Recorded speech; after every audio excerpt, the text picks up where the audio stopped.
Good morning student. आज हम लोग पढ़ेंगे क्लास 10th यूनिट 1 जो प्रकाश का प्रवर्तन और अपवर्तन है। कुछ इसका और डेफिनेशन देखेंगे और कुछ भी क्वेश्चन जो एग्ज़ाम में पर्पस में आता है इजी लैंग्वेज में अच्छा से बताने का कोशिश करेंगे। तो लास्ट तक बने रहिएगा ताकि अच्छा से समझ में आए। बीच में समझ में कुछ नहीं आएगा, लगातार पूरा देखिए। इस चैप्टर का नाम है, जैसे आप लोग जानते ही होंगे, चैप्टर का नाम है प्रकाश का प्रवर्तन एवं अपवर्तन। ठीक है, प्रकाश सबसे पहले हम जानेंगे। प्रकाश कहते किसको है? जैसे सीधा जानिए, प्रकाश जैसे प्रकाश जिसकी सहायता से हम किसी वस्तु को देख पाते हैं। जैसे मान लीजिए कि आपको कभी अंधेरा अंधेरा में गए तो कुछ नहीं दिख रहा है, लेकिन वहाँ पे आप लाइट जलाते हैं तो दिखता है। तो किसकी सहायता दिखता है? प्रकाश। तो वही प्रकाश देखिए, सीधा डिफिनेशन याद रखिएगा। प्रकाश है, प्रकाश वैसा कारक जिसकी सहायता से हम किसी वस्तु को देख पाते हैं उसे प्रकाश कहते हैं। ठीक है, सीधा बात। किसी भी मतलब वैसा कारक जिसकी सहायता से हम किसी भी वस्तु को देख पाते हैं उसे ही प्रकाश कहते हैं। जैसे हम लोग कभी अभी एग्जांपल दिए, जैसे अंधेरा में कहीं जा रहे हैं नहीं दिख रहा, अब टॉर्च मारते हैं तो उससे प्रकाश निकला, तभी तो आपको दिखा। ठीक है, नोट यहाँ पे देखिए कुछ पॉइंट अभी भी जो एग्जाम में पर्पस में पूछा जाता है कभी कभी, वो हम दे दिए। देखिए लिखा है प्रकाश सीधी या सरल रेखा में गमन करती है। प्रकाश कभी तिरछी उसी टेढ़ा मेढ़ा नहीं जाती है, सीधी एवं सरल रेखा में गमन करती है। जैसे मान लीजिए आपके पास एक टॉर्च है, अब टॉर्च पाइएगा तो एक सीधी ही रेखा में जाएगी। इन्हें कि टॉर्च भरा है, आप जैसे टॉर्च ऐसे भरे हैं तो ऐसे ऐसे नहीं होने लगेगा, मतलब सीधी रेखा आ जाएगा, फैलेगा। लेकिन ठीक है, प्रकाश को हम तरंग भी कह सकते हैं। प्रकाश एक मतलब तरंग के जैसा है, मतलब एक उसमें एक तरंग होता है एक प्रकार का। जैसे देखिए प्रकाश यहाँ से गया तो उसमें तरंग होता है कि थोड़ा सा चिलमिलाता है तरंग। ऐसे ऐसे जैसे हम यहाँ पर एग्जाम्पल में दिए हैं, प्रकाश तरंग के जैसा ही मान सकते हैं उसको हम। क्या कहते हैं, मेन पॉइंट यही रखेगा कि पूछा जाता है कि प्रकाश सीधी या सरल रेखा में गमन करते हैं। एग्जाम में ऑब्जेक्टिव से बहुत भी क्वेश्चन है यहाँ पे। ठीक है, तो इसको आप अच्छा से याद कर लीजिएगा। अब प्रकाश आपको याद हो गया होगा। प्रकाश सीधा समझिए, प्रकाश जिसकी सहायता से हम किसी वस्तु को देख पाते हैं उसे ही प्रकाश कहते हैं, समझिए। ठीक है, प्रकाश जानिए तो आप उसके बारे में एक और है कि प्रकाश का एक विवर्तन, जो भी क्वेश्चन कितना बार पूछा गया है। ठीक है, इसको भी ध्यान देंगे कि प्रकाश का विवर्तन क्या है। ठीक है, प्रकाश का विवर्तन, जब प्रकाश की किरण सरल रेखा में, जब कोई प्रकाश की किरण सरल रेखा में गमन कर रही है, उसके बीच में कोई अपारदर्शी पदार्थ को रख दिया जाए तो प्रकाश सीधी रेखा में न चलकर किनारों पर मुड़ जाती है, उसे ही विवर्तन कहते हैं। देखिए इसे हम सीधा बात बताते हैं, हमको कैसे समझ में आ जाएगा। जैसे आप जैसे एक मतलब कोई ऐसा पदार्थ लीजिए, जैसे मान लीजिए कि हम यहाँ पे एग्जांपल में ब्लेड लिया, ये ब्लेड है, आप यहाँ पर टॉर्च बार रहे थे, टॉर्च अभी पहले सीधी रेखा में जा रही थी प्रकाश, लेकिन बीच में ब्लेड आ गया, तब ब्लेड आने को नहीं, प्रकाश यहाँ पे विवर्तन हो गया, रुका नहीं, विवर्तन हो गया। लेकिन देखिए मतलब यहाँ से टकराया और थोड़ा सा प्रकाश इन्हें चल गया, कुछ इन्हें चल गया, कुछ इन्हें चल गया, कुछ इन्हें चल गया। विवर्तन मतलब वो छितर आ जाता है वहाँ पे से। जैसे आप किसी टॉर्च बारे, आपके सामने मिरर है, दर्पण है, ठीक है, आप टॉर्च बारे तो उस समय से प्रकाश का होगा, रुकेगा नहीं, लेकिन आपको टकरा के फिर विवर्तन कर देगा, अलग साइड कर देगा, उसे कहते हैं। ठीक है, तो याद रखिएगा प्रकाश का विवर्तन, ये पूछा गया क्वेश्चन है कितना बार भी। तो जब प्रकाश की किरण सरल रेखा में गमन करती है, आपको बार बता रहे हैं कि प्रकाश कैसी रेखा में गमन करती है? सरल रेखा में गमन करती है, एकदम भी यही पॉइंट है, सरल रेखा में गमन करती है। उसके बीच में कोई अपारदर्शी पदार्थ, अपारदर्शी मतलब क्या है? देखिए अपारदर्शी रहेगा तो कोई फायदा नहीं। जैसे पारदर्शी तो उससे प्रकाश तो ऐसा ही पर हो जाएगा। पारदर्शी मतलब जिसको दिखता है उस पर, जैसे मान लें कि बीच में आप कोई वैसा पदार्थ लाए जिसका आर पार दिख रहा है। ठीक है, जैसे मेरे पास देखिए एक एग्जांपल बताते हैं, जैसे ये स्केल है, स्केल के आर पार तो ऐसा ही दिख रहा है, इसमें आप प्रकाश बारबू कीजिएगा तो ऐसा ही पार हो जाएगा। मतलब जो अपारदर्शी हो, चमकीला हो, जैसे ब्लेड। ठीक है, वैसी है, तो रख दिया जाए तो सीधी रेखा में चलकर किनारों में मुड़ जाती है, उसे विवर्तन कहते हैं। ठीक है, ये पॉइंट याद रखिएगा। जैसे हम एग्जाम दिए पिक्चर में, एक टॉर्च बारे सीधी रेखा में गमन कर रहा है, बीच में मान लिया एक ब्लेड रख दिए, यहाँ पर रखे तो लेकिन प्रकाश रुका नहीं, अपारदर्शी पदार्थ है, मतलब आर पार भी नहीं हो सकता, लेकिन विवर्तन होगा, यहाँ से टकरा के इन्हें आ जाएगा। देखिए कुछ इन्हें कुछ इन्हें कुछ इन्हें आ रहा है। ठीक है, आगे देखिए, प्रकाश कण के जैसा भी व्यवहार करता है। प्रकाश देखिए, प्रकाश दो नेचर का होता है, इसीलिए इसका भी ऑब्जेक्ट ये पूछा गया है कि प्रकाश के कितने नेचर होते हैं? दो नेचर होते हैं, यानी कि एक कण के जैसा, और ऊपर में बताए थे कि तरंग, इसे तरंग भी कहा जाता है, यानी एक कण के जैसा भी नेचर करता है, यानी पार्टिकल भी करता है, और तरंग यानी कण के जैसा, पार्टिकल के जैसा भी और तरंग की वजह से भी प्रकाश द्रव के साथ अन्योन्य क्रिया करती है। इस कण को इस कण को जैसे मानेंगे, जैसे कण यहाँ से गया द्रव, यहाँ से टकरा के चलेगा। जैसे मान ली कि आपको मान लेगी कि आप पानी उनी है या कोई भी द्रव है, तो उसमें आप टॉर्च भरिएगा ना, तो अन्वय क्रिया मतलब टकरा के आना। जैसे मान लें कि आपके बाल्टी उल्टी में पानी लिए, उसमें आप लाइट दीजिएगा बाल्टी में पानी भर के, तो क्या होगा ना कि वहाँ से लाइट आपको टकरा के फिर वापस तिरछा होकर निकलेगा, उसी को बोलते हैं अन्वय क्रिया। ठीक है, अब देखिए मेन पॉइंट पढ़ते हैं, जो एक बार नहीं एग्जाम में तो लमसम हर बार ही पूछा जाता है कि प्रकाश का परिवर्तन, अपवर्तन या अंतर, कुछ नहीं पूछा जाता। जैसे प्रकाश का परिवर्तन सबसे आप दिमाग में लगाइए कि परिवर्तन मतलब होता क्या है। ठीक है, देखिए सबसे पहले प्रकाश जान गए, प्रकाश किस कहते हैं। अब ठीक है, प्रकाश के बारे में बता दिए। विवर्तन एगो वीवीआई पॉइंट था, वो भी लगा लीजिएगा वीवीआई से, ठीक है, लिख लीजिएगा। और प्रकाश का परिवर्तन देखिए कहते हैं एकदम सीधा बात, आपको ज़्यादा रटाने की कोशिश नहीं करूँगा, अपना जो सटीक है वहीं बताऊँगा ताकि आप लोग को भी याद हो जाए। ठीक है, ये जब प्रकाश की किरणें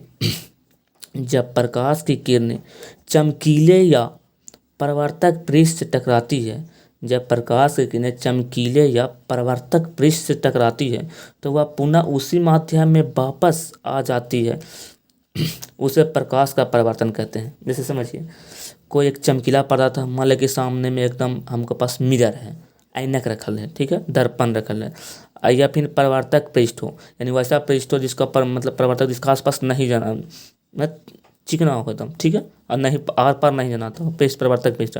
और उस पर जब लाइट मारिएगा आप तो क्या होगा, जैसे मान लीजिए सामने में दर्पण हो, आप लाइट मारिएगा तो लाइट तो उससे आपस में फिर टकरा कर लाइट वापस आ जाएगा। तो ये जब प्रकाश की किरणें चमकीले या परिवर्तक पेस्ट से टकराती है तो वह पुनः वापस आ जाती है, उसी माध्यम में वापस आ जाती है, जैसे हमारा था उसी माध्यम, मतलब टकरा के फिर आप ही जैसा आएगा वापस आ जाती है, उसी प्रकाश का प्रवर्तन कहते हैं। यानी सीधा बात सही है कि वो लाइट टकरा को पुनः वापस आ जाएगा, उसे परिवर्तन कहते हैं। ठीक है, सीधा टकरा के वापस आना, परिवर्तन। ठीक है, अब देखिए प्रकाश का परिवर्तन वीवीआई है, उसको तनी अच्छा से याद कर लीजिएगा। प्रकाश का परिवर्तन बहुत बार पूछा गया है। देखिए अब इसमें समझा देते हैं कि क्या क्या है इसमें। देखिए सबसे पहले मतलब एक मिरर बना हुआ है, एक जो मिरर है, ठीक है, ये मतलब एक दर्पण है। अब कौन सा दर्पण है इसमें दर्शाया नहीं, ये भी क्या अभी आगे पढ़ाएंगे दर्पण के बारे में, आप तल उत्तल दर्पण। अभी मान लीजिए कि यहाँ पे एक दर्पण रखल है, ठीक है, सब दर्पण के बारे में पढ़ाएंगे। यहाँ पे एक दर्पण रखल है, ठीक है, यहाँ से किरण आ रही है, देखिए यहाँ पे लिखा हुआ आपतित किरण, यहाँ से किरण आ रही है, दर्पण से टकराया, यहाँ से किरण आ रही है, यहाँ से आने के बाद लेकिन दर्पण है चमकीला सतह है तो पार तो नहीं होगा, तो यहाँ से टकरा के वापस इन्हें आ जाएगा। देखिए यहाँ आया, यहाँ आया ना, तो परावर्तित किरण, यही समझा रहे थे पीछे कि परावर्तन कहते किसी, देखो यहाँ से किरण आया, यहाँ से टकराया, टकरा के इधर निकल गया, उसे कहते हैं परावर्तन किरण। ठीक है, परावर्तित किरण, ऐसे ये भी पूछा जाएगा, पढ़ाएंगे आगे। परावर्तित किरण यानी देखिए वापस टकरा के आ रहा है ना, परावर्तित किरण। ठीक है, देखिए यहाँ से जो किरण आ रहा था, यहाँ से टकराया, आज बीच में जो कोण बना, देखिए यहाँ पर समझाते हैं बढ़िया से। जैसे यहाँ से ये किरण आ रहा था, ठीक है, यहाँ से टकरा के गया, ये लेकिन दर्पण है, आइए मान ले कि बीच में एक रेखा है, ठीक, यहाँ से टकरा के गया, तो यहाँ से टकरा कर जो कोण बना, ये बना परावर्तन कोण। जहाँ से परावर्तन किरण निकला, परावर्तन कोण। जहाँ से किरण आ रही थी, जहाँ टकराया आके, और बीच में जो कोण बना वो बना आपतन कोण। कहीं वहाँ से किरण आ रहा था, आपतन कोण, जहाँ से किरण आ रहा था वहाँ कौन बनेगा, तो आपतन कोण। और जहाँ से किरण टकरा के जा रहा है परिवर्तन होना है, परिवर्तन कोण। ठीक है, और जहाँ पर किरण मिला, जहाँ टकराया वहाँ आपतन बिंदु, जहाँ पर किरण मिल गया वहाँ बनते आपतन बिंदु, जहाँ पे किरण मिल गया। देखो सीधा बात आप याद रखिएगा, जैसे मैं कोई भी किरण आ रहा है, एक दर्पण है, जैसे हम इधर फिर से पार के दिखा देते हैं। मान लें कि एक दर्पण है, ठीक है, यहाँ से हम एक दर्पण है, ठीक है, यहाँ पे इसको अभिलंब बोलते हैं, ये भी याद रखिएगा, अभिलंब भी बोलते हैं। ठीक है, बीच में है क्या अभिलंब, ठीक है, अभिलंब। यहाँ से मान लें कि हमें कोई टॉर्च बार है, ठीक है, यहाँ से लाइट आया, तो यानी ये लाइट आ रहा है मतलब ये हो गया आपतित किरण। ये लाइट आ रहा है, ये हो गया आपतित किरण। और यहाँ टकराया तो यहाँ पर एक कोण बना, तो अभिलंब अयी आप आ रही किरण आपतित किरण, तो आपतित किरण का कौन बना तो आपतन कोण, ये जो कौन बना तो आपतन कोण। यहाँ टकराया किरण, यहाँ से फिर वापस चला गया, यानी यहाँ से यहाँ ये जो अभिलंब और इसका बीच में जो कोण बना ये वापस गया, यानी परिवर्तन हो गया किरण। तो परिवर्तन कोण, ये परिवर्तन हुआ तो यहाँ से मतलब कौन बना परिवर्तन कोण, इसका अभिलंब। और जहाँ पर किरण टकराया मिला, जहाँ पर किरण दर्पण पर मिला उसे बोलते हैं आपतन बिंदु, क्या पड़े मिला आपतन बिंदु। ठीक है, आशा करता हूँ आपको समझ में आ गया होगा। ना तो आप एक बार फिगर बना के अब देखिएगा, फिर दोनों तो रिपीट करके वीडियो देख लीजिए, समझ में आ जाएगा। क्योंकि बहुत आसान तरीका से हम समझाने का कोशिश किया है फिगर के साथ, ताकि समझ में आए। लेकिन सब पूछा जाता है एग्जाम में, जैसे नोट में लगाएं, जैसे आपतन कोण परिवर्तन कोण का बराबर होता है। इसमें कौन सा बड़ी बात है, आप ही सोच के देखिए। जैसे यहाँ से मैंने यहाँ बताया, यहाँ से किरण आ रही थी, यहाँ टकराया, फिर यहाँ से वापस चल गया, तो कुछ बोले जिस दिशा से किरण आती है उसी दिशा में वापस लौट जाती है। तो यहाँ से आया, यहाँ से लौट गया, ये परिवर्तन हुआ। टकराया जब यहाँ से वापस यहाँ से टकराया वापस, तो जो बीच में अभिलंब था, इन दोनों का जो बीच का कोण बना, देखिए यहाँ पे जो कोण बना, ये कोण बना, दोनों बराबर है, यानी कोण आई बराबर कोण आर है। आई मतलब जो आ रही किरणें जा रही किरणें, यानी कौन आई बराबर कौन है, मान लें कि इसको आई मान लेते हैं, इसको कौन आर मान लेते हैं। ठीक है, मान लेते हैं। तो यही होता है। आई एग्जाम में कितना बार पूछा गया कि आपतन कोण परिवर्तन कोण का क्या होता है, तो बराबर होता है। कभी कभी एग्जाम में ऑप्शन में देगा कौन आई बराबर कौन आर होता है, कौन आई बराबर भी होता है, ऐसा ही करके। तो आपतन कोण परिवर्तन कोण का बराबर होता है कैसे, कि आ रही किरण दर्पण से टकराया फिर वापस गया, तो यहू कौन बना, यहू कौन बना, और दोनों कोण आपस में बराबर होता है, तब तो परिवर्तित हो गया। आपतन कोण परिवर्तन कोण के बराबर होता है। ठीक है, आगे देखिए, आगे है आपतित किरण परिवर्तित किरण तथा इसके बीच में डाला गया लंब तीनों एक ही समतल में होता है।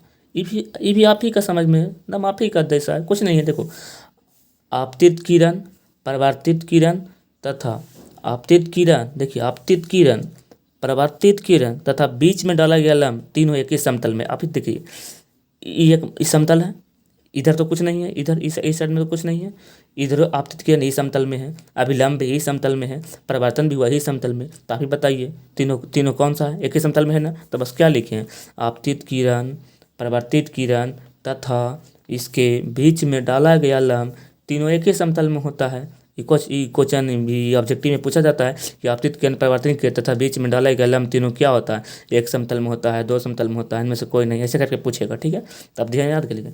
नहीं तो यहाँ पे आप सोच के भी देख सकते हैं। ठीक है, यहाँ पे कोई दर्पण है टकरा के तो फिर इधर जाएगा, अभिलंब तो इधर रहेगा, दर्पण के पास जाएगा ही कैसे, काय कि रंगीन है। आप खुद टॉर्च भर के देखिए, जांच पे कर लीजिए। आप एक काम कीजिए, आज टॉर्च लीजिए आप, दर्पण में जाकर पढ़िए, आपका बहुत सारा क्वेश्चन आता है। आप टॉर्च मारिएगा, ये निकलेगा, दोनों का कोण देखिएगा, जहाँ से बारे हैं यहाँ से देखिए लगभग दोनों से तिरछा जाएगा, मुड़ेगा। आप समझिएगा आपतन कोण परिवर्तन कोण बराबर है, और जहाँ से किरण जाएगा और जो कोण बनेगा आपतन कोण बन जाएगा, जहाँ से किरण टकरा के वापस जाएगा परिवर्तन कोण बनेगा, बीच में डालेगा लंब अभिलंब, अब दोनों कोण बराबर होता है। तो इसीलिए आपतन कोण परिवर्तन कोण के क्या होता है, बराबर होता है। आपतित किरण परिवर्तन किरण तथा इसके बीच में डालेगा लंब तीनों एक ही समतल में होता है। ठीक है, आशा करता हूँ इतना समझ में आया होगा, मैं काफ़ी समझाने की कोशिश कर रहा हूँ फिगर के साथ। ठीक है, ये हो गया आपका बेसिक बात। ठीक है, अब चलते हैं दर्पण, हम कहें हम दर्पण ही पढ़ाएंगे। देखिए दर्पण क्या होता है, आप लोग भी सिंपल तो घर में दर्पण देख भी करते होंगे, लेकिन अब उसके बारे में अब देखिए दर्पण बहुत प्रकार का होता है। ठीक है, लेकिन आप जो घर पर दर्पण उपयोग करते हैं उसमें भी मतलब उसमें भी हम वैसे भी दर्पण ही बोलते हैं, लेकिन प्रकार का होता है, जैसे हम पढ़ाएंगे आगे। देखिए दर्पण, सबसे पहले दर्पण का प्रकार। ठीक है, दर्पण दो प्रकार के होते हैं, जो हम लोग को पढ़ना, आगे आगे हायर क्लास में जाइएगा तो 3 को भी हो जाएगा।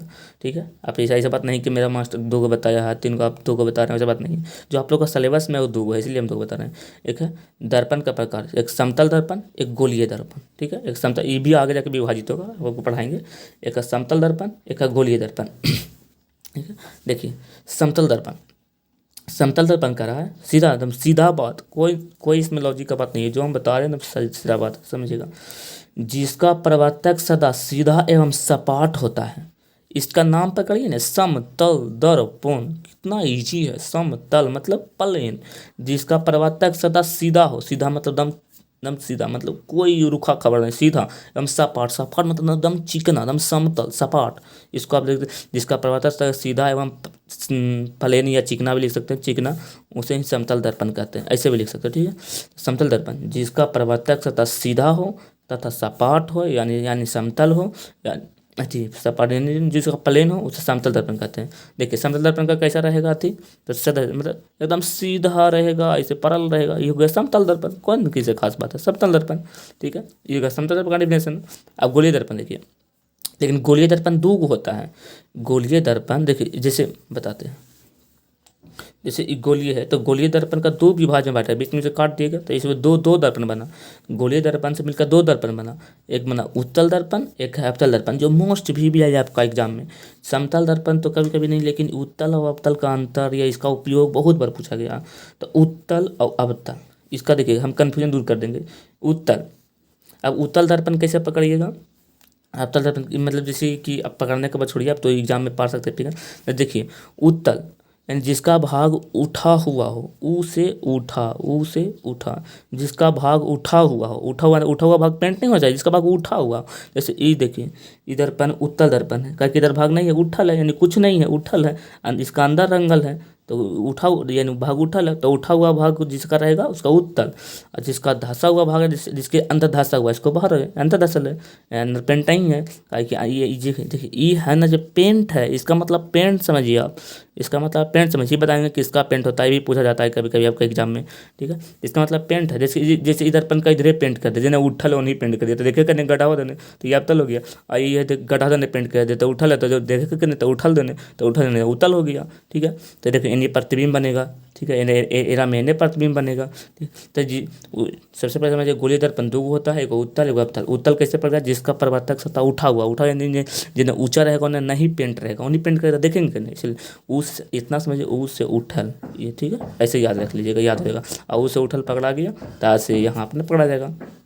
तो जैसे हम नीचे समझाए हैं, देखिए नीचे समझाए हैं, जिसका प्रवर्तक सतह उठा हुआ रहता है उसे उत्तल दर्पण कहते हैं, सीधा बात।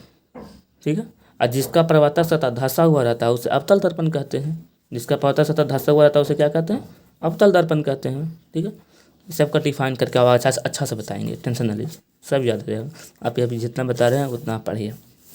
देखिए अब जानते हैं गोलीय दर्पण के बारे में कुछ विशेष बात। गोलीय दर्पण एक परावर्तक पृष्ठ है, एक गोले का भाग होता है, उस गोले के केंद्र को वक्ता केंद्र कहते हैं। आप लोग भी जानते होंगे, मैथ पढ़े हैं, तो केंद्र किसे कहते हैं, तो गोले के बीच वाला भाग को क्या कहते हैं, केंद्र कहते हैं। तो यहाँ वक्ता केंद्र कहा गया है।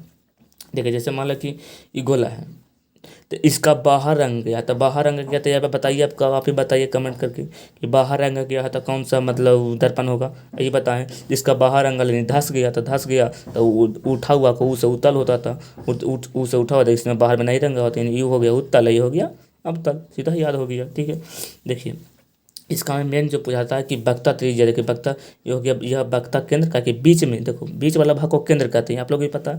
तो पूछा जाएगा तो वक्ता केंद्र कौन है, तो वक्ता केंद्र हो गया, ये केंद्र हो गया। ये लाइन को क्या कहते हैं, तो वक्ता त्रिज्या कहते हैं। जैसे आप लोग को पता होगा, जैसे गोल वृत्त है तो गोल वृत्त का ये हो गया पूरा जीवा, ये हो गया था एक राधा होता त्रिज्या, तो इसको बोलता है वक्ता त्रिज्या। यहाँ पर बीच में हो गया तो वक्ता केंद्र हो गया। ये बड़का को मुख्य अक्ष बोलते हैं।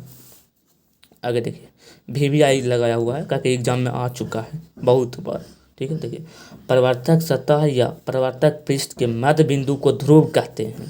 प्रवर्तक सतह या प्रवर्तक पृष्ठ के प्रवर्तक सतह या प्रवर्तक पृष्ठ के मध्य बिंदु को ध्रुव कहते हैं। ठीक है, देखो प्रवर्तक सतह या प्रवर्तक पृष्ठ के मध्य बिंदु को, देखिए सबसे प्रवर्तक सतह ये हो गया, प्रवर्तक पृष्ठ भी इसी को बोलते हैं। प्रवर्तक सतह, सतह मतलब कहाँ, जो मतलब जो भाग हो, जैसे इस सतह है ना एक प्रकार खाली पेंट है, तो प्रवर्तक सतह या प्रवर्तक पृष्ठ का, यह पृष्ठ है, इसका बीच वाला भाग देखो मध्य बिंदु को, यानी ई दंगल है, इसका मध्य बिंदु देखो यहाँ है, तो इसको क्या कहते हैं, देखो यहाँ लिखा भी है ध्रुव कहते हैं। इसको क्या कहते हैं, ध्रुव कहते हैं, ध्रुव यानी प्रवर्तक सतह या प्रवर्तक पृष्ठ के मध्य बिंदु को ध्रुव कहते हैं। ठीक है, आगे ध्रुव एवं केंद्र के बीच की दूरी को वक्ता त्रिज्या कहते हैं। देखिए कितना से बोल गया, ध्रुव एवं केंद्र की दूरी को, ध्रुव से लेके वक्ता केंद्र की दूरी को, मतलब कि ध्रुव है यहाँ, यहाँ दर्पण है, ठीक है, यहाँ दर्पण है, यहाँ से लेके वक्ता केंद्र कहाँ तक है, वक्ता केंद्र यहाँ तक होता है। तो जो बीच का जो रेखा बच गया, रेखा तैयार हुआ उसे वक्ता त्रिज्या कहते हैं, सबको जानता है, उसमें क्या खास बात है।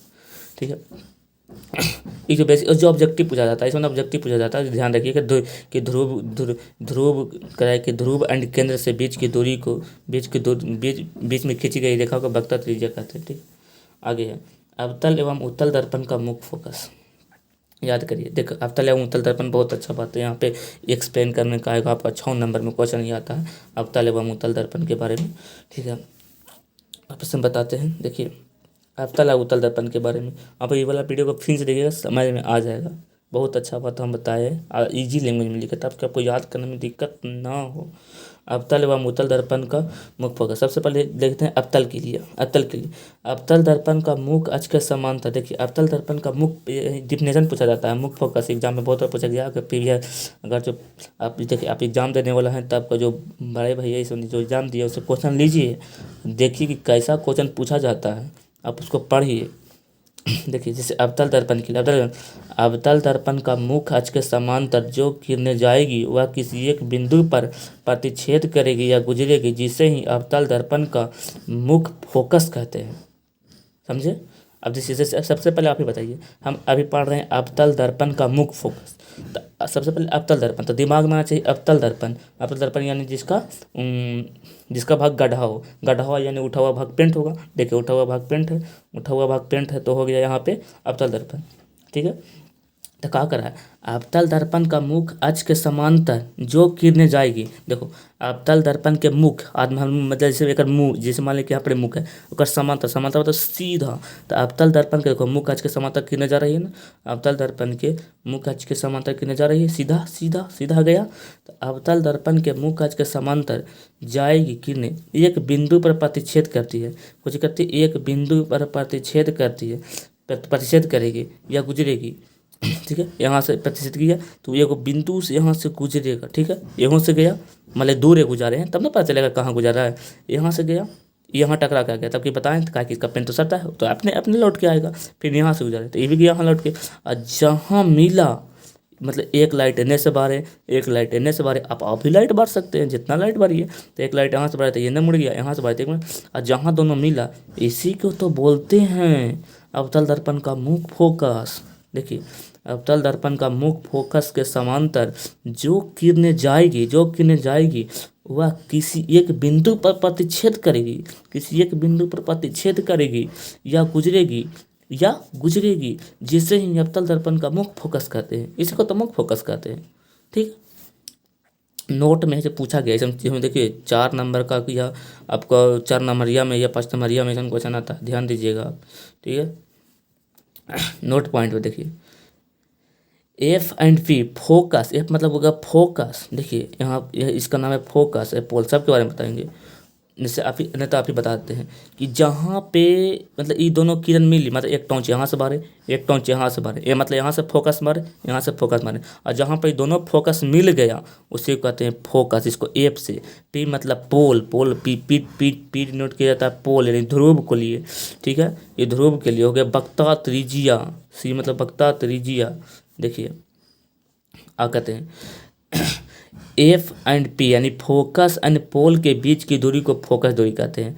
यानी फोकस से लेके यानी यहाँ से लेके जहाँ पे लाइट मिला, फोकस से लेके ध्रुव तक बीच को दूरी को फोकस दूरी कहते हैं। ठीक तो बोले, देखिए कैसे पकड़िएगा, मतलब कि हम जब यहाँ से फोकस लिए तो यह तक ना, यहाँ से बाहर तो नहीं गया, यहाँ से गया तो यह तक ना लिया, यानी यहाँ से अंदर जब फोकस दूरी कहते हैं। जहाँ तक फोकस हमको मतलब जहाँ तक चला, जैसे यहाँ से टॉर्च बार यहाँ से यहाँ से, तो यानी इतना दूरी इंजोर किया, बाकी तो आगे लाइट गया ही नहीं, तो यदि फोकस दूरी ही तो कहलाएगा। ऐसे भी सोचिए, नहीं तो देखिए याद कर लीजिए कि फोकस से लेकर ध्रुव के बीच की दूरी को फोकस दूरी कहते हैं। ठीक है, सी एंड पी यानी वक्ता त्रिज्या और पी लेकर जो बीच की दूरी को वक्ता त्रिज्या, यानी जो यहाँ वक्ता केंद्र है ना सी, तो वक्ता केंद्र से लेके देखा दूरी का तो वक्ता त्रिज्या कहते हैं। ठीक तो है, वक्ता केंद्र यानी जो वृत्त का बीच वाला भाग होता है यहाँ से लेके इसका पोल ध्रुव तक बीच की दूरी को वक्ता त्रिज्या कहते हैं। अभी बताएं जैसे मान लीजिए गोल है, ये है वक्ता केंद्र जिसको सी से डिनोट करें, ये है पी, तो यहाँ से यहाँ के तरफ जाने का तो इसको रेडियस त्रिज्या। ठीक है, ठीक, ई फार्मूला याद है कि ए बराबर r/2 होता है। एग्जाम में पूछा गया कि इतना ए बराबर r/2 होता है कि F2 बराबर, अब कब उलझा देगा। ठीक है, ए बराबर r/2 हमेशा याद रखिएगा कि इस फार्मूला होता है, इसका आगे उपयोग भी बताएंगे हम। ठीक है, ये बताएं अवतल दर्पण का मुख्य फोकस, अभी चलेगा उत्तल दर्पण का मुख्य फोकस, ये भी समझिएगा। ठीक है,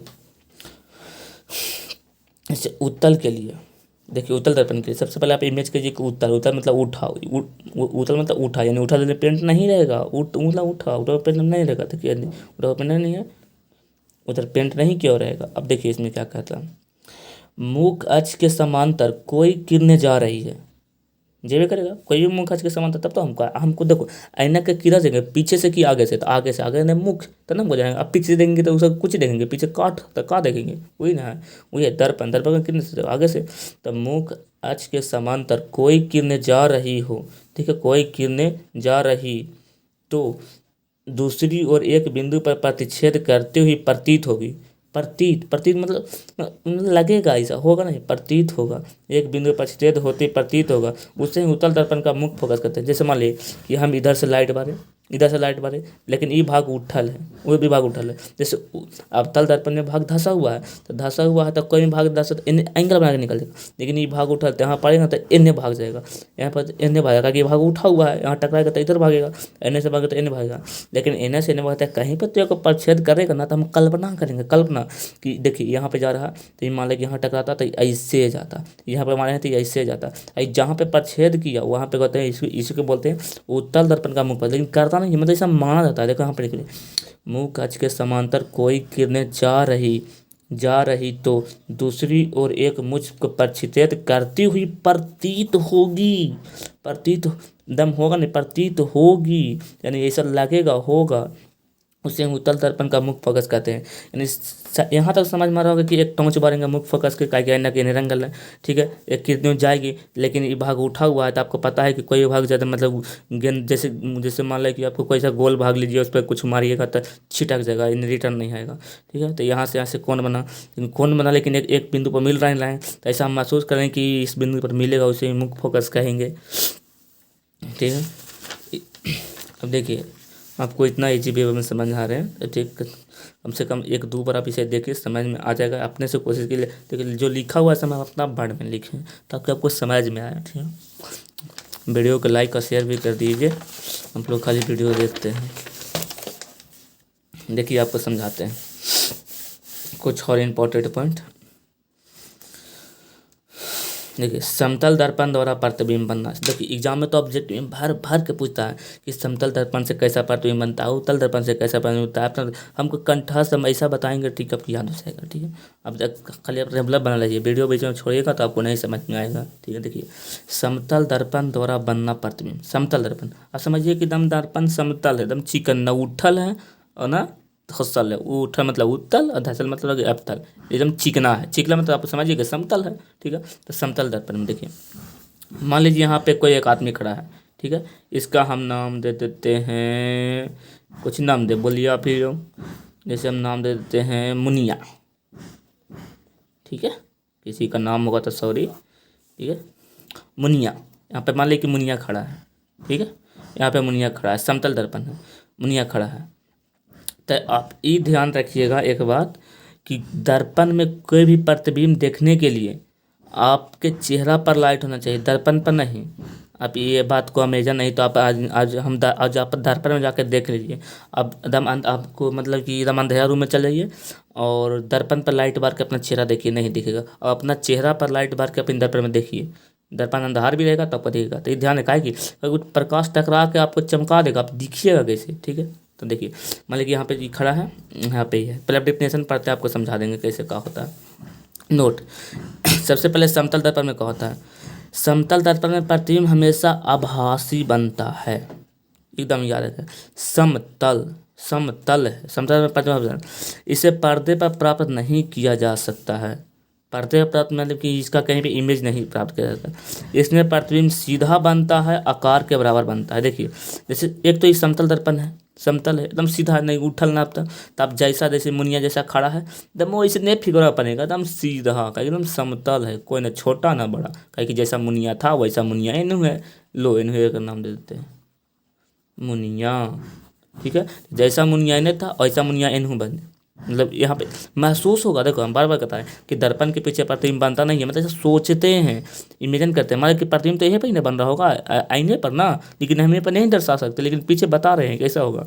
देखिए इसमें प्रतिबिंब सीधा बनता है, एकदम सीधा बनेगा और आकार के बराबर, काहे कि देखिए एकदम समतल दर्पण है। सबसे पहले प्रतिबिंब तो सीधा बनेगा, जैसा जैसा खड़ा है एकदम वैसा ही, देने हाथ गोड़ जेने टंगरी जब जब जब जैसे जैसा ही रहेगा, ठीक है।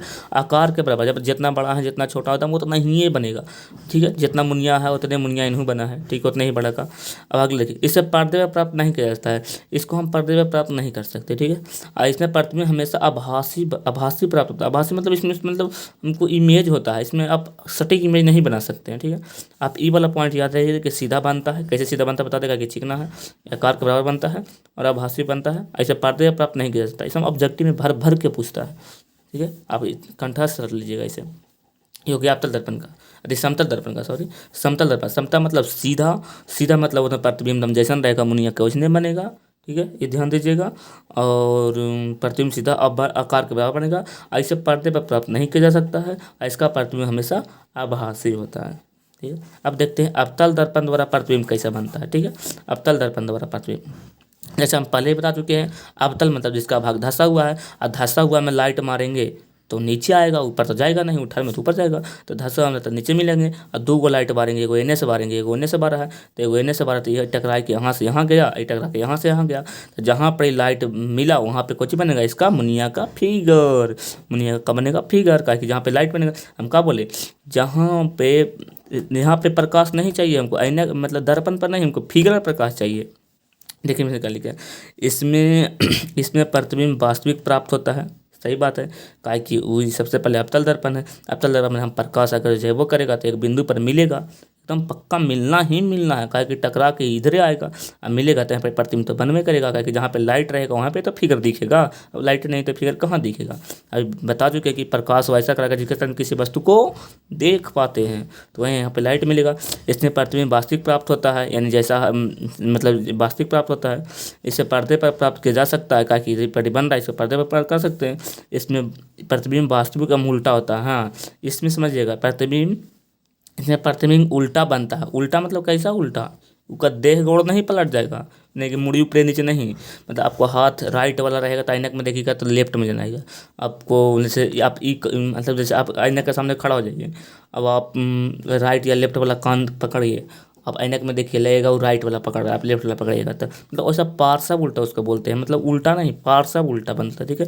इसमें प्रतिबिंब वास्तविक बनता है। वास्तविक कैसे बनता है, काहे कि यहाँ से टॉर्च मारे यहाँ से टॉर्च मारे एक बिंदु पर मिल गया नहीं, प्रतिबिंब बनेगा, वास्तविक बनना ही बनना है, ठीक है। इससे तब वास्तविक बना, इससे पर्दे पर प्राप्त भी कर सकते हैं, काहे कि पर्दे पर कर सकते हैं। इसका आकार इसका आकार इसका आकार बड़ा होता है, इसका आकार प्रतिबिंब से बड़ा होता है, ठीक है। इसका आकार प्रतिबिंब से बड़ा होता है, काहे, जैसे आपका घर में जो दर्पण होता है उत्तल दर्पण ही होता है, आपका घर अच्छी सॉरी अवतल, आपका घर में जो दर्पण होगा अवतल दर्पण ही है, ठीक है। अब तब अपन दर्पण देखिए आपका शरीर जब आप वहाँ पे खड़ा होगा तब आपका शरीर कुछ मोटा या मैं थोड़ा बहुत आकार में बड़ा दिखाता है, उतना बड़ा नहीं कि आपको एकदम हाथी बना देगा, ऐसा बात नहीं है, एकदम मतलब थोड़ा बहुत बड़ा दिखाता है, इसमें आकार बड़ा प्राप्त होता है, ठीक है। तो इसमें याद रखिएगा वास्तविक होता है पदार्थ होता है, इसमें उल्टा होता है, आकार में बड़ा होता है, आकार में बड़ा होता है, ठीक है।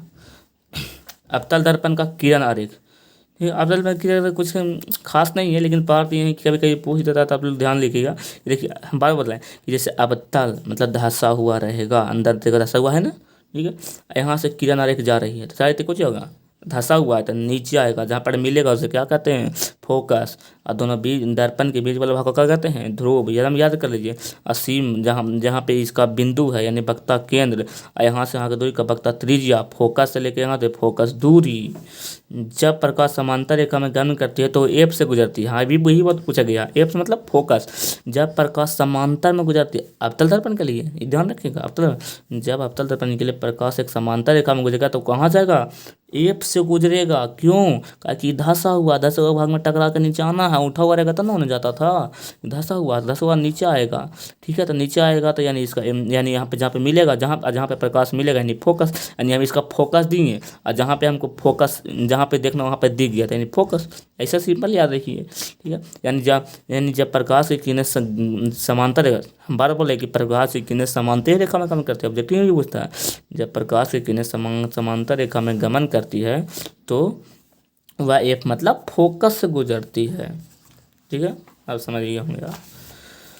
आगे देखिए किरण रेख बुझा रहे हैं कि जैसे सबसे पहले देखो, पहला पहला बताएं कि अवतल दर्पण में किरण रेख कैसा कैसा हो सकता है, मतलब कहाँ कहाँ सब गुजार सकते हैं। सबसे पहले हमारे कि कोई टॉर्च लाएं, सीधा बात एकदम सीधे मारे, मुख फोकस के समान था, एकदम मुख फोकस से मारे तो कहाँ से गुजरेगा, एप से गुजरेगा। एकदम सामने मारे हैं तब फोकस से गुजरेगा, एकदम बीच से काटेगा। ठीक है, अगला देखिए दूसरा का किए हैं।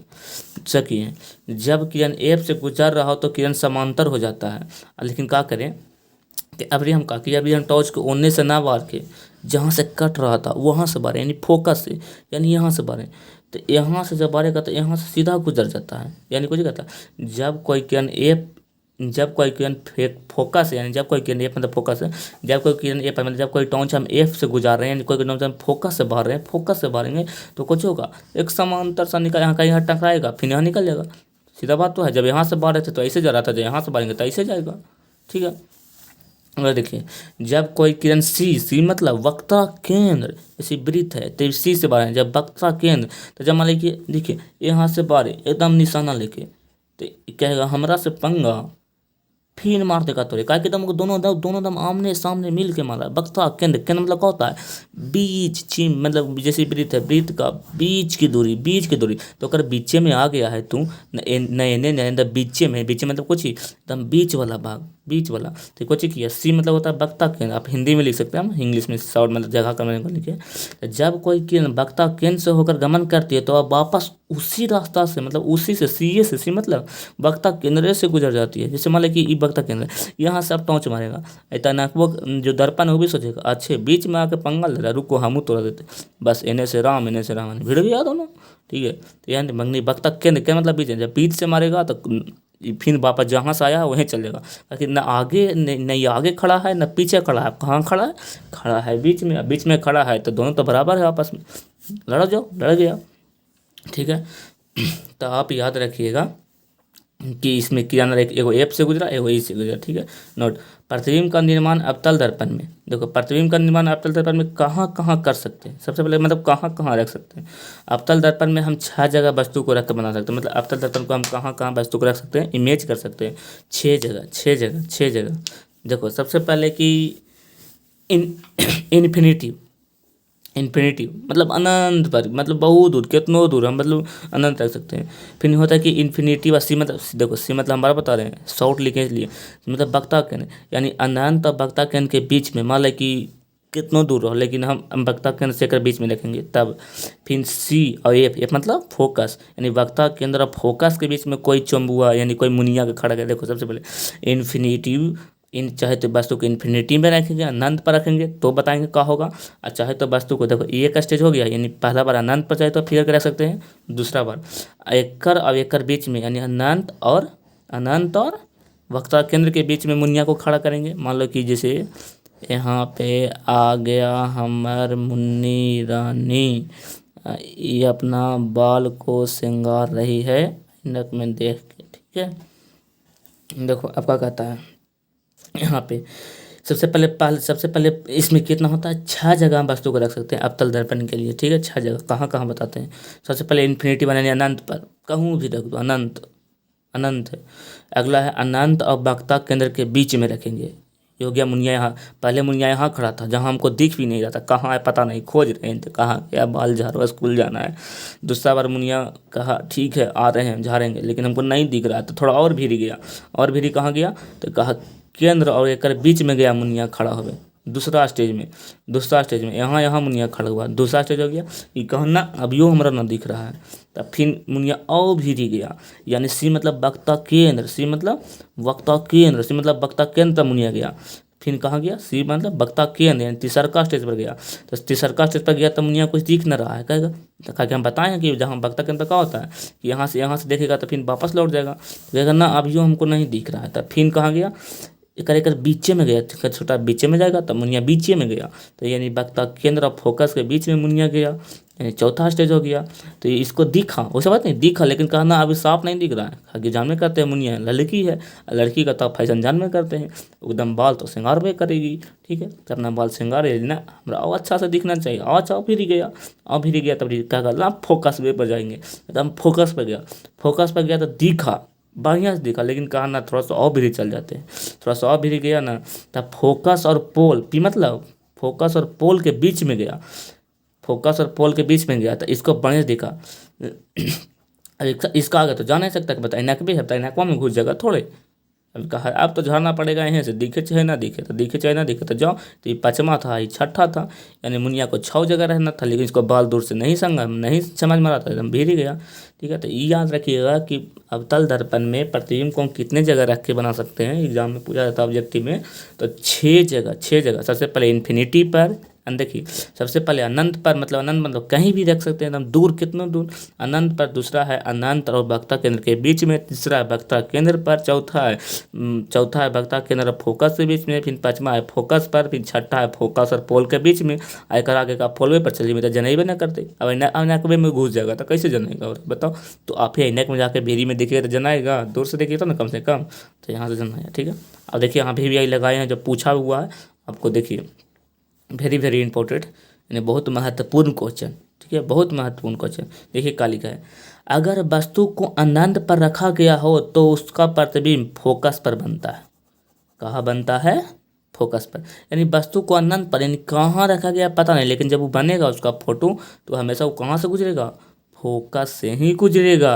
अगला, जब वस्तु को देखिए जैसे जैसे वस्तु भीरी आल जाएगा, याद रखिए जैसे आप ही बताइए, आप नजदीक ऐनक के जैसे जैसे नज़दीक जाते हैं तो अभी ऐनक में देखिएगा ना, ऐनक में दर्पण, अभी जैसे जैसे आप दर्पण के भीरी जाइए, जैसे मान लें कि यहाँ पे बताते हैं आपको,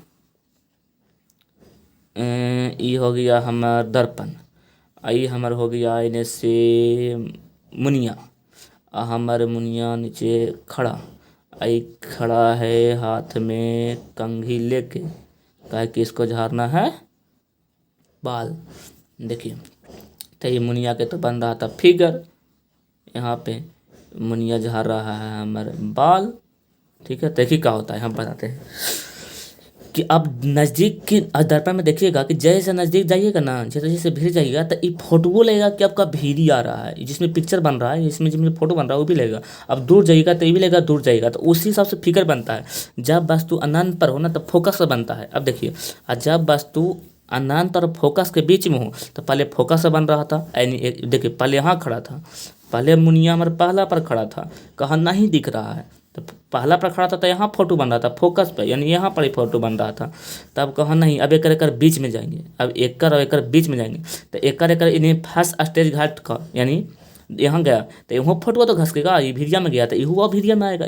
अच्छा हाँ तुमको नहीं दिख रहा, लुको और भिरिया, तो ये भिरी गया तो इहू भिरिया, तो ये आया एकड़ बीच में, तो ये फोटो आ जाएगा एकड़ बीच में। तो वही देखो लिखल है कि जब अनंत पर रखा हो तो फोकस मतलब तो पता है, जब इन्फिनिटी और सी मतलब वक्ता केंद्र, ये मतलब इन्फिनिटी मतलब अनंत, एक मतलब अनंत, अनंत लिखिएगा अनंत, इन्फिनिटी और सी यानी अनंत और वक्ता केंद्र के बीच में वस्तु रखा गया तो कहाँ बनेगा? सी और एफ। सी मतलब वक्ता त्रिज्या, बाकी वक्ता केंद्र और फोकस कहाँ बनेगा? सी और एफ। देखिए यहाँ बना ना, हम क्या बताएं, सबसे यहाँ था तो यहाँ बना, यहाँ था तो एक बीच में बना, फिर एक मुनिया सी पर चल जाएगा तो सी पर जाएगा तो यही भी जाएगा, ये जगह यहाँ तो इहू भी जाएगा, ये जगह यहाँ तो इहू भी जाएगा, वैसा ही तो वैसा ही। आप मतलब दर्पण में जाके आप महसूस भी कर सकते हैं, ऐसा करके देखिए, ऐसा हम स्टेप बाय स्टेप बताते हैं। यानी भीड़ गया तो यहाँ बन गया। अभी कहा कि सी पर जाएंगे, तो अब सी पर जाता है तो आपको पता है ये है, हम पहले बता चुके, सी मतलब वक्ता केंद्र, केंद्र मतलब बीच में खड़ा है, तो बीच में खड़ा है तो वहीं बनेगा ना। जब सी पर खड़ा रहेगा तो सी पर ही बनेगा, कुछ कहे सी मतलब वक्ता केंद्र पर खड़ा है तो एकदम क्या बीचे में धरा गया है ना, तो दर्पण खोज आओ थोड़ा बीचे में है तो थोड़ा लौटा देते हैं, तो ये करा। जब सी पर रखा गया, जब मुनिया सी पर खड़ा है तो सी पर बनेगा। अगला है थोड़ा सा और भीड़ जाते हैं, तो जब सी और एफ के बीच गया तो इन्फिनिटी और सी के बीच में बना, यानी जितना भीड़ गया वो उतना भीड़ जा रहा है, जितना भीड़ गया वो उतना भीड़ जा रहा है। जब फोकस पर गया तो इन्फिनिटी बन गया, यानी जब यहाँ गया तो यहू यहाँ आ गया। ठीक है, जितना भीड़ जा रहा है वो दूर जा रहा है। जब फोकस और पोल के बीच में गया तब देखो, अब लेकिन इतना भीड़ चल गया, इतना भीड़ चल गया कि इसका फोटो जाके पीछे बना लेगा, यानी दर्पण के पीछे चल गया, यानी जाके यहाँ से सट गया, जबकि बाना करा था अब दिखेगा, हो सकता है इसको और जगह मिलता है, एरो में घुस जाता है ना, वो मुनिया जितना तो है, लेकिन अपना बाल सिंगारने के लिए इतना भीड़ चल गया कि अब आगे मतलब इन्हें भागने के लिए जगह नहीं है, पीछे जगह नहीं है, अब पीछे जाएगा तो जाएगा कहाँ।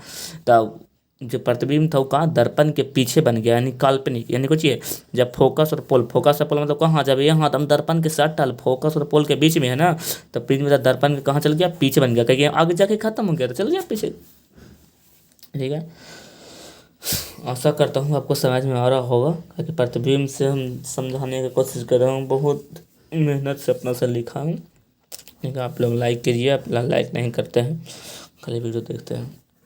ठीक है, तब एक बार और समझा देता हूँ। जब वस्तु अनंत पर रहेगा तो फोकस पर बनेगा। जब वस्तु फोकस और वक्ता केंद्र के बीच में रहेगा तब फोकस और वक्ता केंद्र के इन्हें बीच में बनेगा। जब मतलब वस्तु मतलब मान लेते हैं मुनिया, मान लिया मुनिया सी पर खड़ा रहेगा तब सी पर तो रहेगा, तब सी ए पर बन जाएगा। सी मतलब वक्ता केंद्र बनेगा। जब वस्तु सी और फोकस के बीच में रहेगा तब वस्तु यहाँ बनेगा, ये सीधे आगे खसक जाएगा, यानी इन्फिनिटी के बीच में।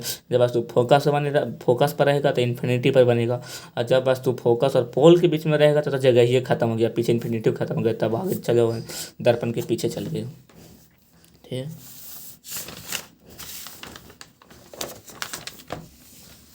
देखिए अभी जो जो हम अभी बोले कि कहाँ रहेगा तो कहाँ फोटो बनेगा, उसी को कुछ बताते हैं। जैसे किरण आरेख, देखिए बताते हैं।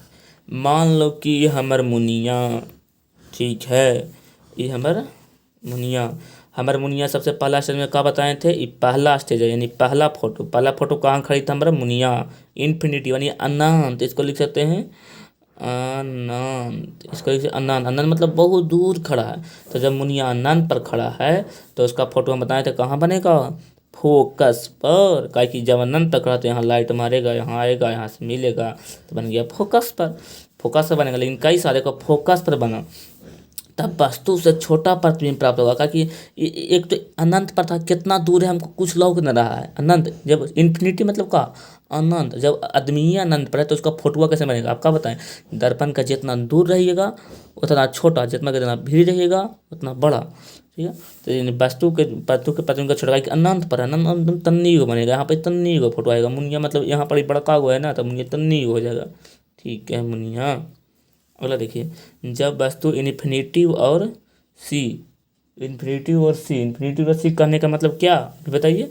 इन्फिनिटी मतलब अनंत, अनंत और वक्ता केंद्र, यानी कुछ ही है अनंत और वक्ता केंद्र के बीच में मुनिया खड़ा है, यानी यहाँ भी चल गया, अभी मुनिया दिख रहा है तो यहाँ पे ये अनंत अनंत और वक्ता केंद्र के बीच में चला गया था, जखनी बना था फोकस पर, यानी दूसरा स्टेज है। ठीक है, दूसरा स्टेज में कहा गया था ये थोड़ा सा घसक गया, तो ये भी थोड़ा सा घसक जाएगा। कहला चलाओ तुमको दिखा देते हैं, थोड़ा सा देख लो। तो थोड़ा सा देखने के लिए भी कहा कि लाओ हम तो ऐनक भी, तो थोड़ा सा आ गया, दर्पण में थोड़ा सा आगे गया, तो यानी फोकस और पोल के, यानी अभी फोकस और वक्ता केंद्र के बीच में बना, कहा कि यहाँ थोड़ा सा घस का।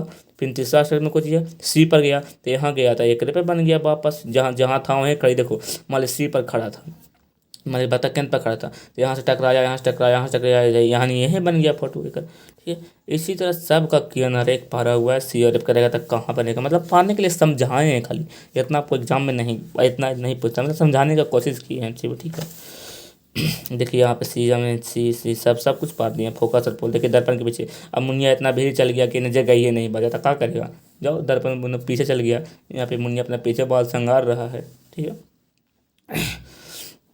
याद रखिएगा कि काल्पनिक और सीधा, यानी अवतल दर्पण में जब भी प्रतिबिंब बनता है, आपका घर का जो ऐनक है, आपका जो घर का दर्पण है, उसमें हमेशा काल्पनिक मतलब क्या चीज़, मतलब थोड़ा सा छोटा बड़ा दिख सकता है दर्पण में, मतलब काल्पनिक बनता है। आप सीधा, लेकिन आप जैसा रहिएगा एकदम सीधा रहिएगा। समतल में था कि उल्टा, लेकिन समतल में था कि आपका पार्सा उल्टा रहता, लेकिन इसमें एकदम सीधा रहेगा, आप जैसा खड़ा है वैसा वैसे ही रहेगा। काल्पनिक बनेगा लेकिन सीधा रहेगा। ठीक है, अब उत्तल दर्पण रह गया। ठीक है, तो उत्तल दर्पण को हम नेक्स्ट क्लास से करेंगे, क्योंकि वीडियो लंबा हो रहा है। ठीक है, आपको समझाने का कोशिश कर रहा हूँ। ठीक है, ये भी नेक्स्ट क्लास से देखा जाएगा, आपको पढ़ाएंगे। ठीक है, आप लोग वीडियो कैसा लगता है आप लोग कमेंट वमेंट करके बताया कीजिए, अच्छा लगता है ठीक है ना, तो कहिएगा। उसको और वेस्ट करने का तरीका हम सोचेंगे कि और कैसे अच्छा से बढ़ाया जाए, आपको अच्छा से अच्छा कंटेंट दिया जाएगा। तब आपको, अब देखो हम ऐसा लैंग्वेज में लिख के देंगे कि आपको याद करने का मेहनत न लगे, आप एक बार याद करें सही हो जाए। ठीक है, आप प्रॉपर खाली नोट्स जो पर बताते हैं उसको कॉपी कलम ले के लिख के, वीडियो ना होता तो आप पॉज करके और लिखा कीजिए, ताकि आपको बाद में पढ़ने में दिक्कत ना हो। ठीक है, तो वीडियो को लाइक कर दीजिए जाते जाते। ठीक है, तो आप लोग ध्यान से पढ़ते रहिए, काहे कि अभी एग्ज़ाम तो आपको मान लीजिए कि अभी सेशन चालू हुआ है, लेकिन एग्ज़ाम आने में टाइम नहीं लगता है। अब सोचिएगा पढ़ेंगे तो टाइम निकल जाएगा वैसे। ठीक है, शुरू से ही प्रॉपर आप लोग पढ़ते रहिए। ठीक है, थैंक यू।